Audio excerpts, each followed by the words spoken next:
Basically, we're here today to answer 3 questions involving what happened at the pilot on June 7th. The first question is, did Idris Abdus-Salaam act alone? The answer to that question is yes, he did. We believe, based upon all the information that we've gathered, everything that we have been through, we've conducted many hours of going through things that we've obtained in search warrants. We've gone through all of his Google accounts, and we can't find anything where he was connected to anyone else. So he hasn't been talking to or planning with anyone else. We also have a video to show you today of his activity that morning in the pilot, and at no time during that did he encounter anyone else or tend to meet up with or discuss this with anyone, so we feel very confident that he acted alone. Second question is, what was Mr. Salaam's motive? That question is a bit harder to answer. I think that what you will find is that Mr. Salaam was a paranoid individual. He was an angry individual. He was angry at all people in general. He didn't tend to target any particular group, any particular sex, any particular anything really, just people in general. He does have writings and ramblings about police officers. He talks about an urge to kill, suppressing his urge to kill, and he was a loner. So I believe that his motive is just that he was a somewhat unstable individual, and I believe there's a triggering event that caused him to act on June 7th, and we'll talk about that. The last and final question is, was Officer Jordan Hurst's killing of Mr. Salaam a lawful or unlawful killing? I have determined that it was in fact a lawful killing. It was a justified homicide, both subjectively and objectively. I believe that the method, manner, and amount of force that Officer Hurst used to thwart the threat that Mr. Salaam posed was justified. So there will be no charges against Officer Hurst. After answering those 3 questions, I just want to give you a brief overview of the case to fill in the gaps about what happened. To begin, I want to tell you just a little bit about Idris Abdus-Salaam. He is the suspect who stabbed 4 innocent people at the pilot that morning. He worked for Swift Trucking. He had worked for Swift Trucking for about 9 months. He'd worked for them since June of 2019. Prior to that, he had worked for the North Carolina Department of Public Safety. He was a corrections officer, and that's what he identified as. He identified as a corrections officer, a member of law enforcement, if you will. He had worked for them sometime in 2018. He got into some altercation with a coworker. It was a small skirmish, but they had words and started to fight but didn't. That happened in 2018. So the North Carolina Department of Public Safety had been investigating that for quite some time. It took them until May of 2019 to render an opinion on his skirmish from 18. When they did that, they wrote him up for having this altercation, and he became very angry at that time. He thought that the people in the department were out to get him, that they had made this up. He thought that these were trumped up charges, and it made him so angry he resigned. He resigned from the Department of Public Safety on May 25th of 2019. He immediately thereafter began trying to get his job back. He regretted the fact that he had resigned, so he had been trying to get that job back since May of 2019. He got the final notice from that department 10 days prior to this attack. The final notice that they would not hire him back. So when he received that notice that he was not getting his job back, he was not going to be a corrections officer, he immediately terminated his lease. He gave notice to terminate his lease at his apartment in North Carolina. And then 10 days later, he carried out these attacks. So I do believe that that was a tipping point for him when he received that notification. He had pretty consistent contact with both his girlfriend and his sister.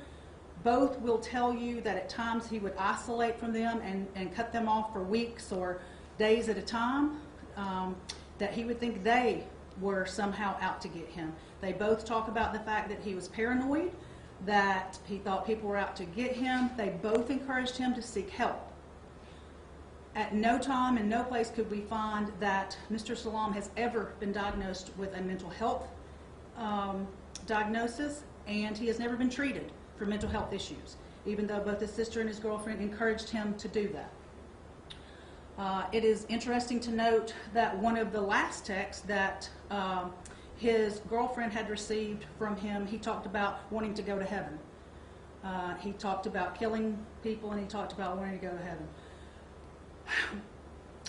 Special Agent Hannon did numerous search warrants in this case, and we did search warrants and obtained his Google drafts, his Google search history, and his Google website history. You have all of that in your packet. We've given you everything that we obtained.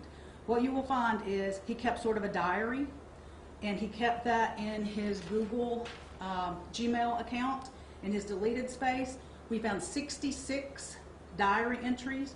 They date from July of 19 till December of 19. I believe the reason that you will find they end in December of 19 is because he changed his phone about that time, and he probably switched to some other means of keeping this diary, but we were not able to find that. But he did have 66 entries from July to December. We have pulled out 3 of those entries just to give you an idea of the types of things that he would write.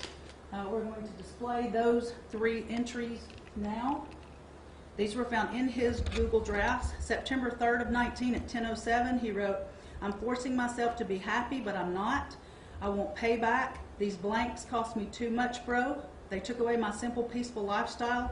I'm trying to adjust, but I don't want to. Cops are lucky. I would kill y'all if wasn't cops. I would love to see their look getting caught slipping. Mother blanks would beg for their life, and I would laugh. That would satisfy my anger." On September 15th of 19, he wrote, "LOL, I played along, wanting to kill my urge to kill, but my urge lost. I won. Thank you, Lord. I will continue to strive and walk the straight path. Leave those people to that which they do, because we all are our own worst enemy, and NBSP." And his last entry was dated 12/12 of 19, and it read, "Stop wasting y'all time and come get some. Last night I dreamt before I die, I kill a blank bag cop." So these are indicative of those 66 entries, but once again, you have those in your packet, and you can see those and read those from your packet.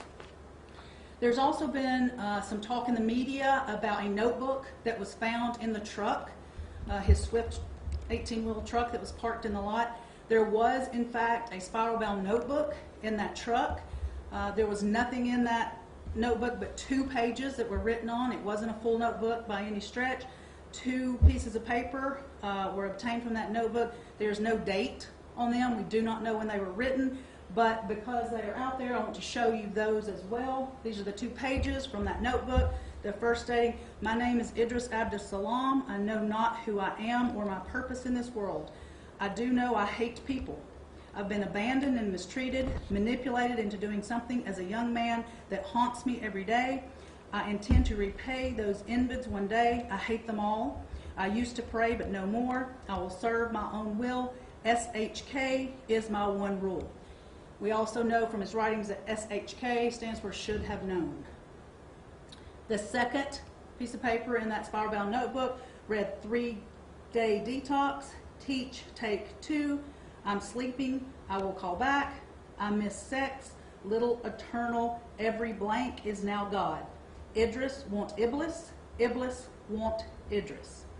And I will tell you that Iblis in Islam is the devil.